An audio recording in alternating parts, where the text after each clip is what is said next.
मी आता हा माझ्या हातात कॅमेरा बघताय, हा Canon 200D Mark II camera आहे. खूप भारी कॅमेरा आहे. ह्याने मी वेब सीरीज शूट केली आहे. डिस्क्रिप्शनमध्ये त्या वेब सीरीजची मी लिंक पण दिली आहे. खूप भारी कॅमेरा आहे. म्हणजे Canon मी खूप पूर्वीपासून वापरतो. म्हणजे जेवढ्या पण आत्तापर्यंत मी शॉर्ट फिल्म्स केल्या या Canonवर केल्या आणि आत्ता जी वेब सीरीज केली आहे, जी माझी थर्ड वेब सीरीज आहे ॲज अ कॅमेरामॅन म्हणून, ती पण मी Canonवरच केली आहे. त्याच्या व्यतिरिक्त पण वापरलेत कॅमेरे, सोनी असेल किंवा पॅनासॉनिकचे कॅमेरे असतील, मी वापरलेत.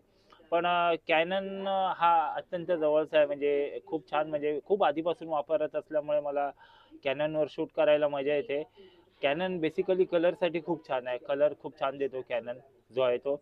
आणि 200D Mark II आहे, चांगलं आहे. याच्यात आपण म्हणजे फुल एच डीला शूट करू शकतो. आणि जी मी वेब सिरीज केली आहे ती फुल एच डी फॉर्मॅटला शूट केली आहे. खूप चांगला एक्सपिरियन्स होता मला त्या, म्हणजे टेक्निकली खूप छान वाटलं आणि खूप खेळायला मिळालं त्या वेब सिरीजवर टेक्निकली. आणि तुम्ही पण ती वेब सिरीज बघू शकता, डिस्क्रिप्शनमध्ये त्याची लिंक दिली आहे. आणि बेसिकली मी कॅनन युजरच आहे, त्याच्यामुळे सध्या तरी कॅनन, पण बघू पुढे सोनी असेल किंवा पॅनासॉनिक असेल, ब्लॅक मॅजिक असेल, नक्कीच तेही कॅमेरे मी वापरेन.